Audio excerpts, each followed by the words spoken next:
Oh, it's time for another edition of the Winning Ticket. Friday the 13th, but it's going to be lucky, not an unlucky day for us. Do you have it superstitions? You're not really like that much of a superstitious guy, right? You play so often and stuff. Is there anything that is No, weird to you? No, when I was nothing a really. kid, when I played, I always had a rubber band on my wrist when I would do Okay. stuff. I mean, that was basically it. I mean, Okay. nothing. But in terms of betting stuff, no, it's just roll it out. Whatever happens, happens. Yep, got to try not to get too high, try not to get too low. But I am a fan of the spooky season and the holiday seasons in general. I like the scary movies, I like the scary stuff. And that is where we are right now, just a couple weeks away from Halloween. But we are just a day away from another good college football slate. So on this show, we will talk about 4 of this weekend's big premier college football games. We'll also give out a few best bets for Sunday's NFL games, some thoughts on the Sunday Night Football and the Monday Night Football game. We are at DRF Sportsbook right now, and we encourage all of you, if you're in the state of Iowa, to sign up for a DRF Sportsbook account. Use our promo code. You can see it scrolling across the bottom of your screen. That promo code is FAST350. It'll give you all the way up to a $350 deposit match bonus. So, Eric, 4 games to talk about this week in college, and then we'll dive into NFL. And, man, I got to say, no hyperbole when we talk about one of these games coming up. We've seen some really poor coaching from some really good teams, things that were eye-opening last week from Miami. But that's a little bit of a tease to talk about when that's the third of the 4 college football games we're going to hit. First up, let's go out to the Pac-12. We got a massive game here, Eric. This is probably the biggest game of the weekend. 2 top 8 teams. Washington hosts Oregon. So not only are they top 10 teams, this is a big rivalry between these two. And now you have all the history where the Pac-12 won't be the Pac-12 anymore following this year. We don't know how many times these two teams may play each other in the future. So what a great game when you have, I think, Phoenix right now is slightly the number 1 favorite for the Heisman. I believe Bo Nix is 3rd. You have 2 of the absolute best offenses in the country. College Game Day is going to be in town. First time in the 115 meetings now that they're both ranked in the top 10 when they meet.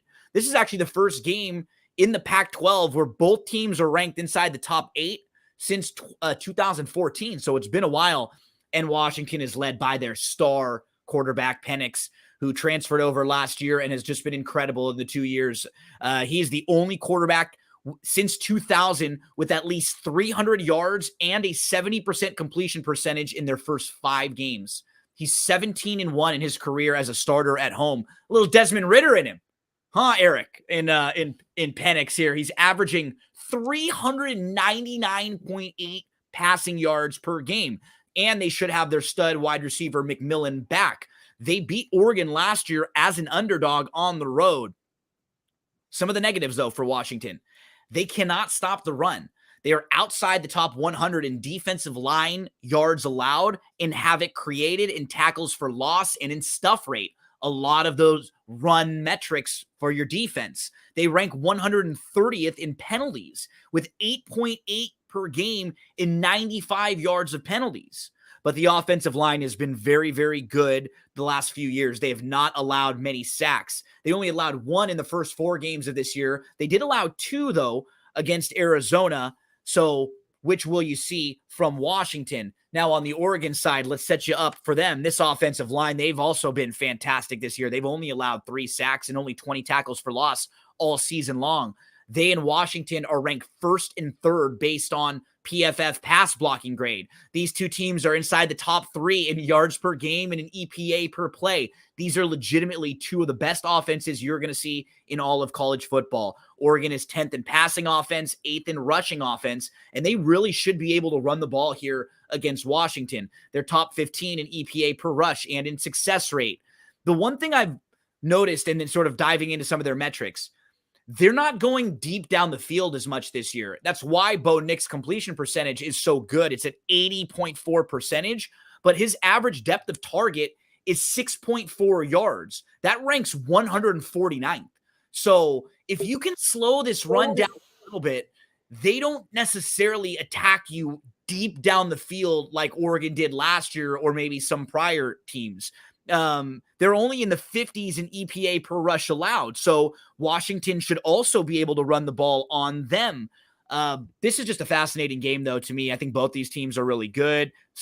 Definitely have some weaknesses. Oregon's getting a few starters back in the secondary. Talk to us about how you see this game playing out, Eric. Yeah, I took the Ducks here plus the 3. I know people are going to say Bo Nix on the road. And I look at it, I really think Oregon's got a huge advantage when you look at their offensive line matched up against the Huskies defensive line. I think this is going to be a huge advantage. They're going to be able to run the football. This is going to take pressure off of Bo Nix. It's kind of interesting when you're looking at Nix's stats. He hasn't really been running the ball. Are they saving that for this game, or is this just a new wrinkle to the offense? Flip side, I really feel the weakness of the Ducks is their back four. But I don't think Penix is going to be able to take advantage of it because I just feel that the trench advantage that the Ducks have is just too much. I think that they're going to be able to Penix, get him off the spot, force him to rush through his progressions. I think this Oregon team here is a pretty good team. I think this is a team that could make it to the college football playoff. I'm going to take Oregon here. I'm with plus you. the 3 points. If you do like I Oregon, sprinkled the money line as well. Yeah. Yeah. If you like Oregon to win, along with that, you can even play Nix to win the Heisman.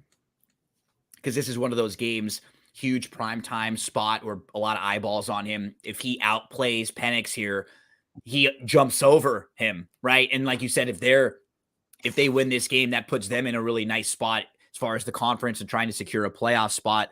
Big game out in the Pac-12. I'm with Eric, though. I think you get the revenge factor also. Washington beat them last year, so it's not as if Oregon's going to take them lightly.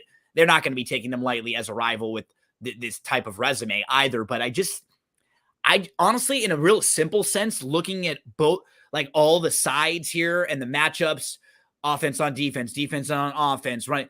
I just feel like Oregon's a little bit more well-balanced overall. I think that's, I just think they have a little bit less weaknesses than this Washington team does. And if you're giving me 3 like this, I'm going to take it with Oregon. Eric and I are both on the Oregon side here. Game 1 of the 4 that we're going to be looking at for college football this weekend. Another game that's really, really important as far as playoff implications for a team like USC, who's been very disappointing the last few weekends. Now, just to point out, this game is supposed to be around 45 degrees, 50% chance of rain, gusts of winds that could be up to 20 miles an hour. USC has not been able to play near a complete game in the last few weeks, at least 3 weeks. They gave up big leads in games against Colorado and Arizona State. Then they found themselves well behind Arizona, came back, but still couldn't put them away and couldn't put the foot on the throat there. Now the schedule is about to get much, much tougher for USC. This will be by far the most difficult opponent they have faced this year. And this will be the strongest defense they'll have to deal with so far this year. So far, USC has only played 2 defenses that rank inside the top 100 in pass defensive efficiency. Notre Dame currently ranks 4th best, and they've forced opposing quarterbacks to complete 50% of their passes, which is 1st, and they've only allowed 146 passing yards per game, which is 3rd. Where USC really struggles defensively, and it's mainly one spot on the defense that's the real standout. They don't tackle. They just can't tackle. There are so many times where they have a big play, they're in the right place, they kind of have it sniffed out, and they miss. And then after they miss, it becomes a huge play. I don't know if it's a toughness thing, if it's a not tackling as much in practice thing, whatever it is, but they have to get a little bit tougher here. And, they're good putting pressure on the quarterback. They'll get you some sacks, some tackles for loss, some forced fumbles, but they just give up those huge plays. They are the 4th worst team in all of Power 5 on their missed tackles, and they grade really poorly with their tackling grade based on Pro Football Focus. For USC, they average to allow 421 yards per game. That's 112th on defensively. They gave up 265 yards through the air, 15 touchdowns allowed passing and just 4 interceptions on the defense. They gave up 41 points in back-to-back games. Now, the defense ranks 80th in EP player per allowed. The defense is outside the top 100 in EPA per rush allowed. They've allowed 8 sacks in the last 3 games. All of that. A lot of negatives. The one positive, and the one thing with this USC team, they average 51.8 points per game. That's the highest in the FBS. So we can harp on all of the defensive struggles, and they're valid and they're real.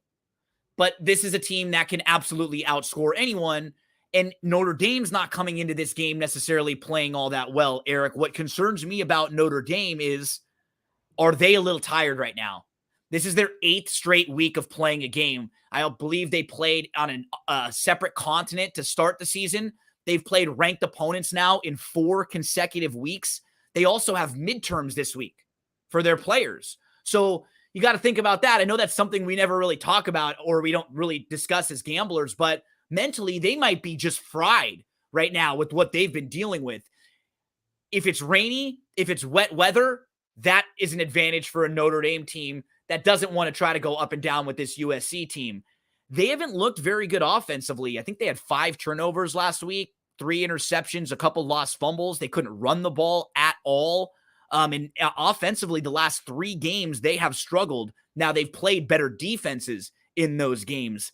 Obviously, I'm a USC fan here. I have a tough time getting a feel for this game.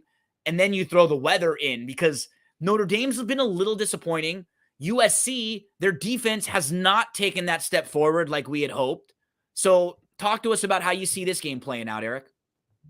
It basically comes down to which team do you trust?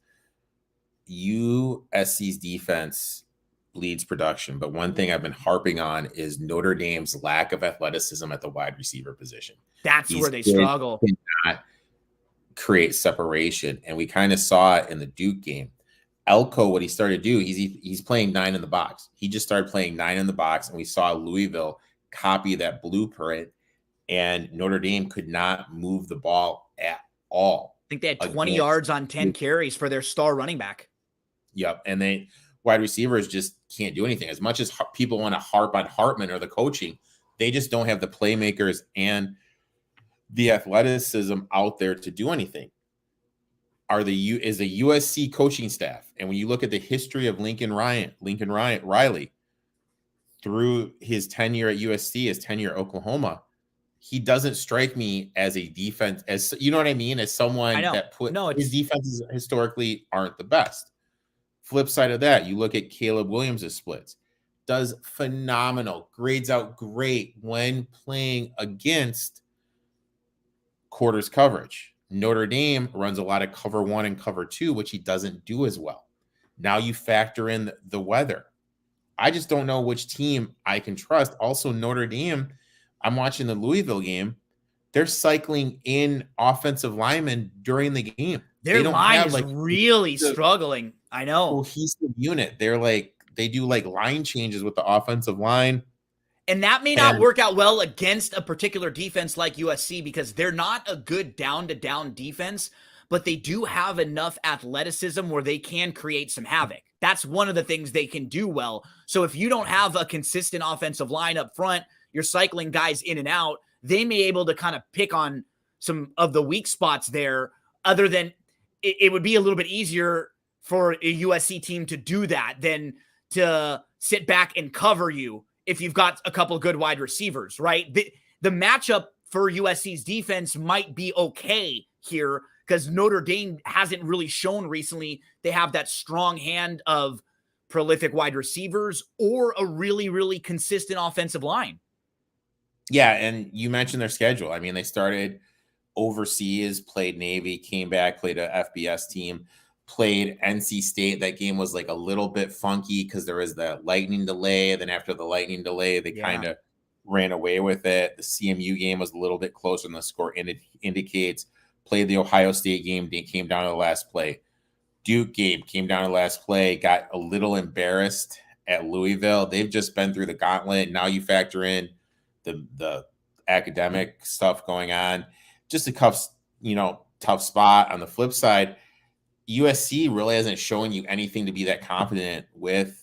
I'm just kind of staying away from this game. I really don't want anything with it. It's a stay away for me as well, because for a lot of the reasons that we're kind of pointing out in our handicaps, there are some reasons to think that the Notre Dame offense could just look a lot better against this USC defense, because I think USC's defense metrically is so much lesser than Ohio State, Louisville, and Duke, right? Those defenses are much better than USC. Then on the flip side, Notre Dame just might be in a bad spot right now, right? They may have been a team that thought they would be playing for a national championship. They had that heartbreaking loss, and now all of a sudden they've had a second loss. And now you start to wonder, like, are you going to be getting up as much for these types of games if this is early? Whatever we say about USC, they're going to be able to move the ball offensively, even I think against some of the best defenses in the country. I think strength on strength, like USC will still be able to move the ball okay against really good Ds. That's what scares me here. If you're backing Notre Dame, if you get behind by a couple scores, it might be tough to come back, even though USC has shown that affinity for letting teams like get back into the game. So fascinating matchup. And USC, this is when it starts now. This is why Caleb Williams comes back for this stuff. This is why you get Riley and you bring him over. You want to try to get yourself back into a national championship picture. And now you've got a really tough schedule coming up, starting right now at Notre Dame. Let's go North Carolina, Miami.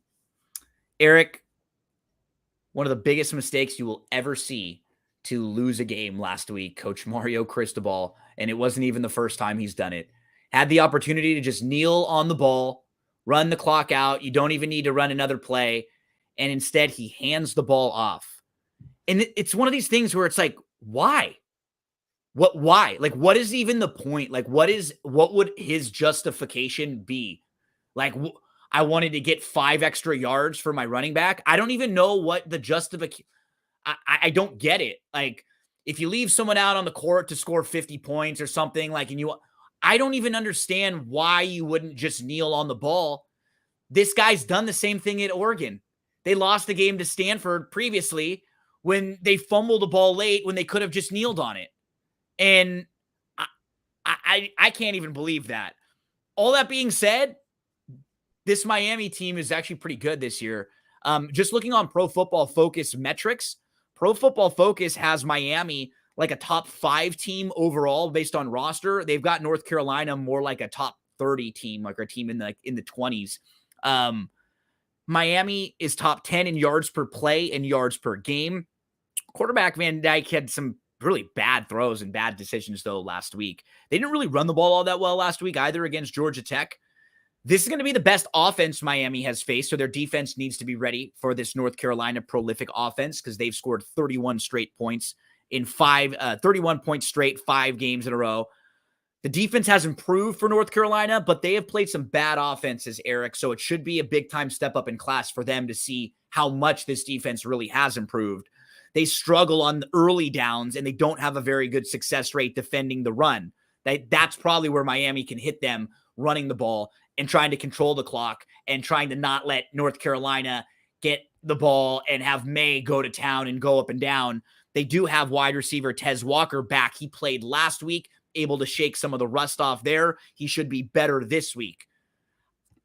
At over the 3, I'm on the Miami side here. I think because of that big loss, because of the way Miami lost last week, everybody's been talking about it in the media. I opened up the entire narrative of this game talking about that play last week. They've heard it over and over and over again. I think they're going to come out and play really hard and try to flip that so that conversation isn't about how they should have kneeled. I just expect a really good effort from Miami.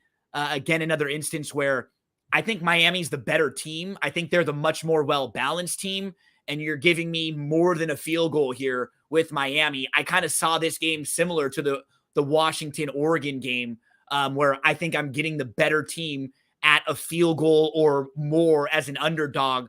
I'm going to play a little Miami money line, and I played them plus the 3.5. Talk to us about Miami, North Carolina. Yeah, I like Miami here plus the 3.5. That's what I bet as well. Bounce back stuff for sure. You mentioned the Stanford game. Important to know that when this happened in 2018, the very next game against Cal, the week before they had to play Washington, was 13th in the country, where they could pack it in, letdown spot. They came back and they won 42-24. I don't really trust this North Carolina defense. We've seen it before. I think this is the best offense they've played. I think they're going to be able to take advantage of the defensive issues that North Carolina does have. I think Van Dyke is the best quarterback that they have played. I think he's going to be able to pick apart the defense, and I think Miami's got a big advantage in the trenches. So I really like Miami here. I bet him at plus the 3.5. We're both on the Miami side here. Let's finish up. Final of the 4 big college football games, another big one in the Pac-12. So we've got Oregon State as a 3.5-point favorite here against UCLA. The last 2 weeks, these teams have played the same two teams and have had opposite results. So UCLA won at home against Washington State. They lost when they went on the road and played Utah. For Oregon State, it was the flip. Oregon State hosted Utah and they beat Utah. Then when they went to Washington State, they lost there. So it's funny that these teams play each other right now after just having played the same couple of teams. And those games were so different. Just watching them, it was really funny. It's just very tough to compare the 2 different games. And a lot of it has to do, Eric, with the fact that some of these teams in particular, Oregon State, Washington State, Utah, are very good home teams. Very good home teams. And they are tough places to play. And if you're not a fan of Pac-12 football, or you maybe haven't watched these teams nationally as much, you may not understand how hard it is to play at Utah. Oregon State is not an easy place to go play at, even for good teams. The Palouse, Washington State is another one that's not an easy place to go play at. So you'll see sometimes these teams like are really good at home, and then you don't really see that same effort from teams on the road. Oregon State is one of them where, gosh, their defense has looked abysmal in times when they were on the road this year. But then at home, they can look really, really dominant. UCLA has actually lost 4 straight games in 8 of the last 9 on the road against ranked teams. But they come off that nice win last week. They played really poorly offensively, though, and their young quarterback, Moore, did not look good. Now he's got a tough road start to deal with. UCLA is top 30 in EPA per rush, and their defense is much improved this year. They have held 4 straight opponents under 300 yards. They're holding opponents to an average of 12.2 points per game, and they've kept every opponent this year under 20 points. They've only allowed 5 touchdowns, which are the fewest in the conference, and second in the nation only to Michigan. They're also only allowing 254 total yards of offensive game and only 65 yards rushing a game, which is second lowest in the nation. And they only gave up 1 touchdown to each of Washington State and Utah. Offensive line, though, has struggled for UCLA over the last couple games. They've allowed 11 sacks, and that may be a problem for them here. Oregon State, offensively, they have a very good line. They're 3rd in the country in run blocking grade. They're top 10 in pressure rate allowed. They're going to be lined up against one of the better defensive players, Latu for UCLA. He's the highest credited defensive player in the nation based on grade, and he has a 24.3 pressure rate, 4th among all edge defenders. But Oregon State, last week, they allowed Cal to score 40 points and get 448 yards of total offense. If I'm Oregon State, I got to make the young quarterback from UCLA make a big play here. I got to stack the box. I got to sell out to try to stop the run, and I got to see if they can beat me through the air. That's sort of how I play it. Eric, have you played this game? Is there any side you have in here? Oregon State, UCLA? Pass for me. I don't trust DJU. Hard to trust a freshman quarterback going on the road. UCLA defense a little underrated. I think it's going to do a good job. I think it's going to match up. It's going to be able to stop the Oregon State rushing attack, but I don't trust DJU to make the throws. I don't trust the freshman quarterback playing it against the Beavers. The UCLA score against Washington State, a little deceiving. They dominated that game. They absolutely dominated that game. Not as close as it shows. I'm just going to sit back. I'm going to relax. I'm not going to get any involvement in this game. Yep, I'm with you on this one. Nothing for me here either. So a couple opinions mainly Oregon and Miami for me and Eric. We're both on the dogs in those two games. I have no problem if you want to play those games money line as well. I think both of those games could be won outright. But for both of them, what's nice is you are getting good numbers if you play them. You're getting Oregon plus the 3, and with Miami, you're even getting more than that with the 3.5. So good luck this weekend in college football. Remember, promo code FAST350 will get you a $350 deposit match bonus when you sign up and play with the DRF Sportsbook account in Iowa. Eric, let's shift on over to NFL. You've got 2 best bets. I've got 2 best bets. And then we, I believe, have a play. You have one for Sunday Night Football. I have one for Monday Night Football. So let's start with you, Eric, and your first play. You've got a team coming off a bye, and you're playing against your big bad Lions. Yeah, I took Tampa here plus the 3.5. I look at it like this. Goff outdoors is a favorite, 40% against the number. Struggles outside, completion percentage down, interceptions up, touchdowns down, yards per game down. Big injury news for the Lions. Mosley out for the year. Gardner Johnson out for the year. Just announced an hour ago, Brian Branch, who's been playing the slot corner, is out. That means that Will Harris, who's graded very poorly in PFF, is going to be matched up against Chris Godwin. Godwin's going to be able to eat in the slot. This team, Tampa, better than people realize. That game, Monday Night Football against the Eagles, a lot closer. So Mike Evans dropped a touchdown. 2 Mike Evans drops. Usually he's not going to do that. If Mike Evans plays, it's looking like he's trending toward playing. This will even open stuff more up for Godwin because you can't roll coverage to him. Flip side, Laporta, Gibbs, Brown, all these guys are banged up. You're going to lean on David Montgomery running the ball against the Tampa Bay front 7, which is pretty good against the run. Look, I'm not saying that they're going to win, but anything over 3, I feel you have to play Tampa Bay. I think we're getting at the peak of the Lions' values. I'll take the Bucs here plus the 3.5. Bucs plus the 3.5. I'm going to go for my first play to the Texans on the money line. I'm going to play them plus 105. I just continue to like what I've seen from the young rookie quarterback CJ Stroud of the Texans. Last week, the Texans lost to the Falcons, but I'm actually, and Eric, we're both a little higher on the Falcons than I think the general narrative is. And we both were high on the Texans and the Falcons coming into the year. What really struck me about that game, Stroud went on a game-winning, go-ahead taking drive. To take the lead in that game, and then Atlanta came back to win it. But that's not Stroud's fault. And I've been so impressed overall with this coaching staff of the Texans and the way they're preparing this team week in, week out. Now, on the flip side, you've got a Saints team that just destroyed the Patriots. I think they're a little bit overvalued right now. In that game, here's how some of the Saints points were scored. A pick 6 from the Patriots, short field, 60-yard touchdown after the Patriots missed a 48-yard field goal. They kick another field goal after the Patriots fumble. Patriots interception and a 31-yard touchdown. So we have 4 scores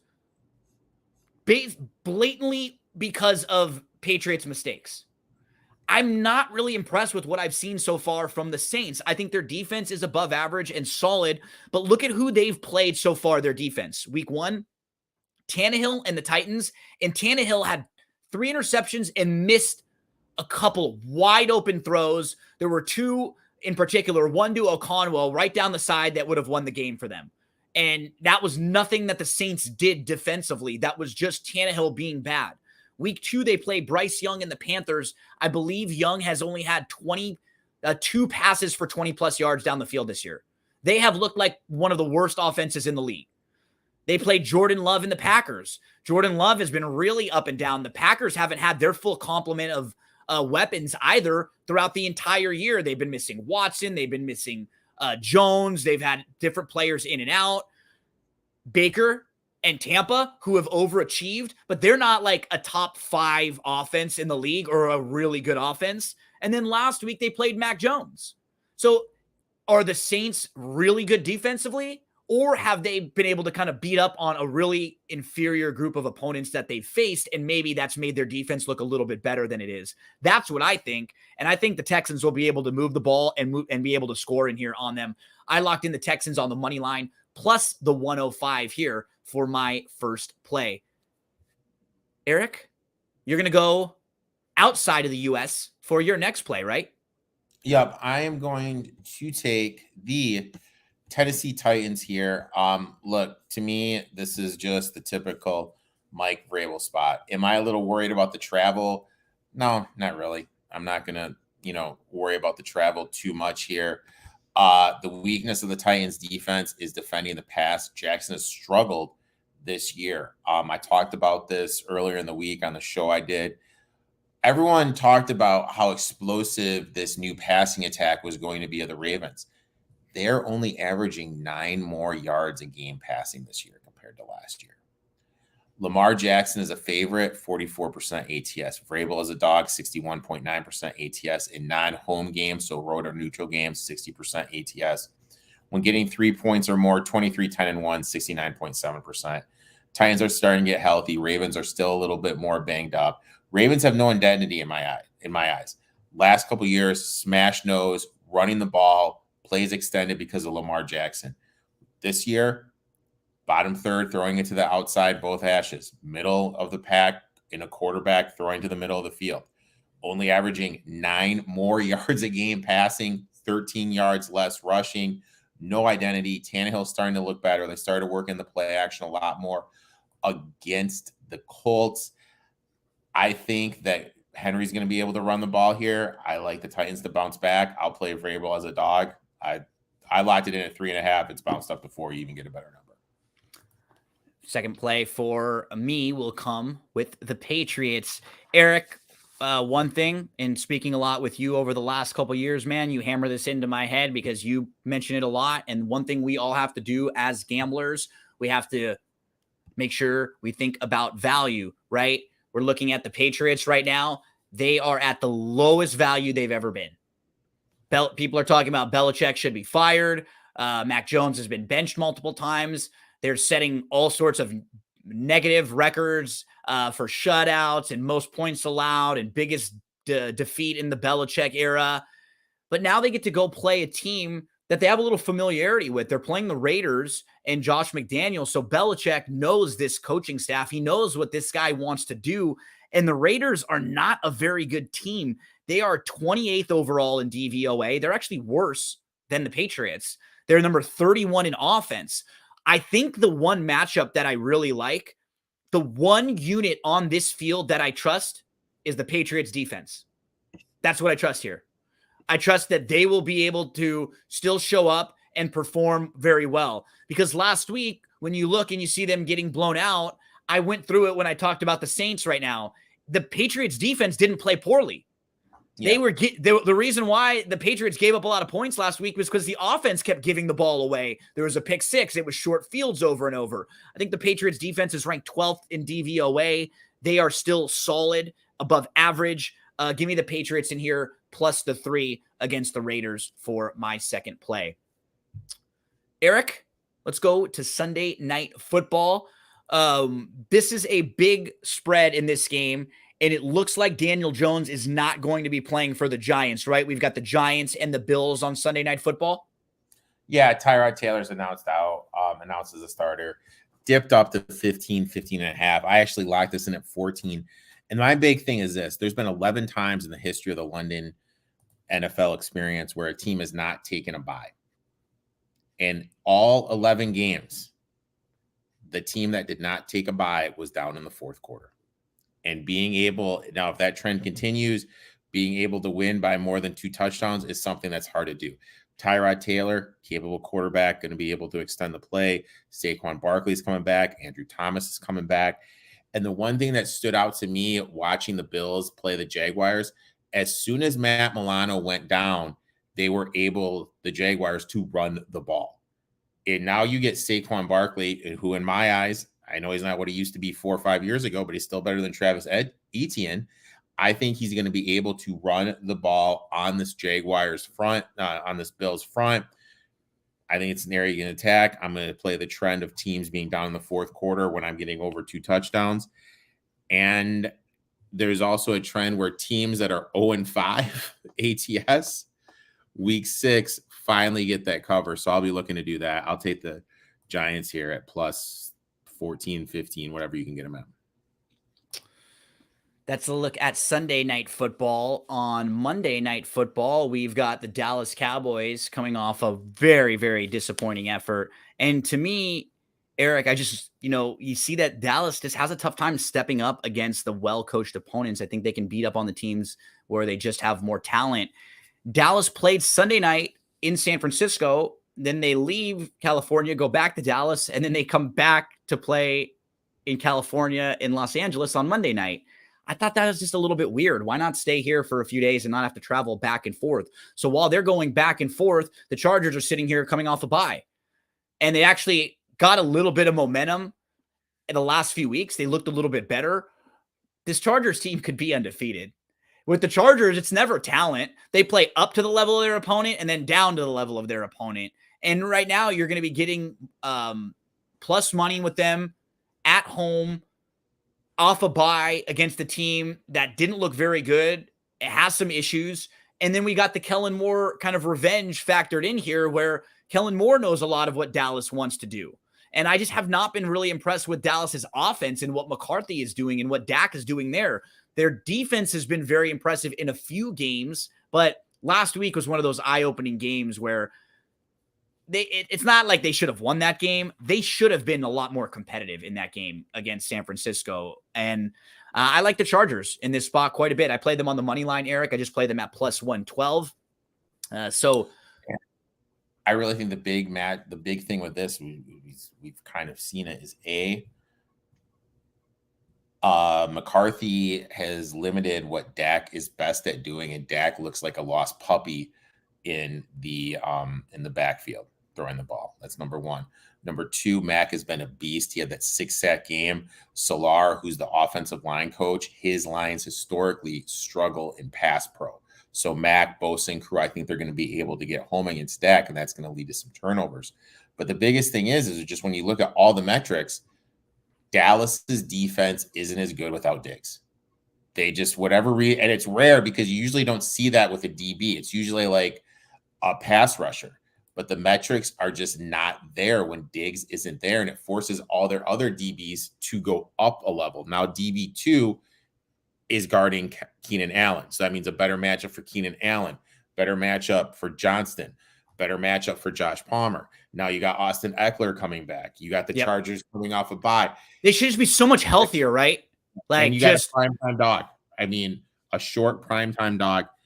Like, I love the Chargers. I think you have the like close to the same talent of roster. I think you've got the better quarterback with the Chargers. I honestly think you've got the better coach, even though like Staley, a lot of people like he's not been great. I do not think McCarthy is a good coach. I do not think he's good, especially when his teams have to play in big games like they did the other day. He just gets thoroughly outcoached. They can't make any adjustments. They don't do anything creative, no motion, no pre-snap snuff. It's just real simple 5, 6, 7 yard stuff for Dak, just like really vanilla, right? It's just very vanilla. And if you have the players, they'll get you to a certain level. But then at that point, once things tighten up and you're one of the best 4 teams that's left, and then you have to use scheme and coaching and all sorts of little things, like that's what ends up happening when people talk about Brady and Belichick, right? And the relationship between the two of them. And I heard this, I can't exactly put my point on who said, where I heard it, but I thought it's a simple thing. But if Brady was without Belichick, Brady wins 1 or 2. If Belichick's without Brady, he probably wins 1 or 2. The reason why they won so many was the combination of the two of them, because you've got the Brady and the Belichick together. When things slow down, you've got the great coach and the guy who can execute, right? And there's so many situations where you don't have that. Maybe you've got the really good player, but not the coach who can help execute and who can help kind of pull the strings a little bit. So big game Monday night. Big game for Dallas to try to bounce back nationally. Eric, Sunday, we will be back, you and me, Sunday morning, 11 o'clock a.m. Eastern time for NFL Betting Blitz, where we go over all of the Sunday and Monday NFL games. We'll give you up-to-date betting lines. We'll give you injury information, and we'll also talk a little bit of DFS there if you're someone who likes to play DFS. We also have a partner named Parlay Play where we can build a lineup and talk about some props there as well. So Sunday morning's always a great show for all the football fans to kick back, because we'll really be able to find all the last minute information, up-to-date info to help them all out. So looking forward to chatting with you on Sunday and going through the whole game, or going through the whole slate. Anything else on your mind? No, let's make some money and let's cash some tickets, my friend. Thanks so much, folks, for hanging out with us again. We'll be here Friday next week, 6 o'clock p.m. Eastern time. If you want to come hang out with me and Eric on Sunday morning, we'll pull up the DRF Sportsbook betting lines. We'll go through them. We'll talk to you about how you can play some fantasy and some different props with different sites. So we can have a really fun Sunday and make some money. Good luck this weekend. Hope everyone crushes it.